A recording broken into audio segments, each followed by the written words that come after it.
32 రోజుల సమ్మె సమగ్ర శిక్ష ఉద్యోగుల తరపున ప్రతిరోజు స్వరాజ్ టీవీ వారికి వచ్చి మా కవరేజ్ చేసుకుంటూ మా న్యూస్ను రాష్ట్రం మొత్తం విస్తరింపజేసిన స్వరాజ్ టీవీ వారికి ప్రత్యేకమైన కృతజ్ఞతలు తెలుపుకుంటున్నాను. జై స్వరాజ్ టీవీ.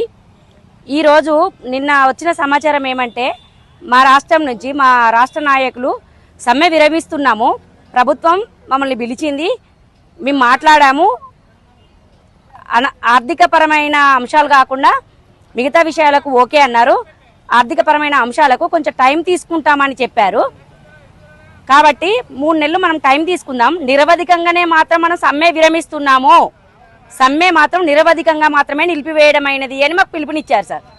నిరవధికంగా మాత్రమే మేము సమ్మెను నిలుపుదల చేస్తున్నాం, అది 3 నెలలు మాత్రం, 3 తాత్కాలికంగానే. తర్వాత మాత్రం ఇంతకు డబుల్ ఇంతలు మేము ఎక్కువ ఫోర్స్ తోటి సమ్మె చేయగలిగేంత శక్తి మా దగ్గర ఉన్నది. సమాన పనికి సమాన వేతనం అని సుప్రీంకోర్టు ఎన్నడో తీర్పిచ్చింది.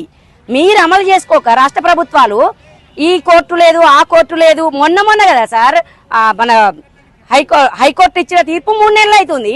ఇన్ని నెలలు ఏం చేశారు సార్? మీరు ఇచ్చిన మాట ఖచ్చితంగా నిలుపుకోవాల్సిన అవసరం మీ మీద ఉన్నది రేవంత్ అన్న. మీరు గెలిచినప్పుడు మీరు ఎంత సంబరపడ్డారో లేదో కానీ మీకంటే ఎక్కువ మాత్రం ఆనందించింది మేము టీవీల ముందుండి.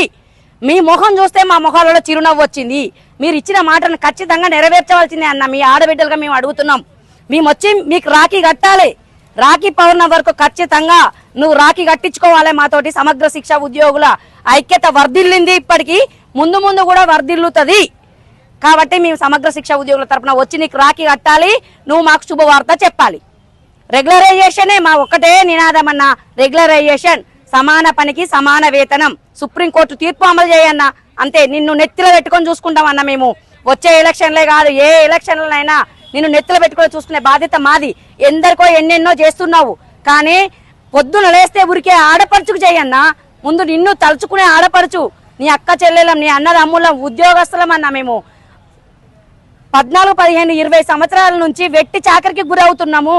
ఈ వెట్టి చాకిరిని బద్దలు కొట్టు, నీ పేరు నిలుపుకో అన్నా.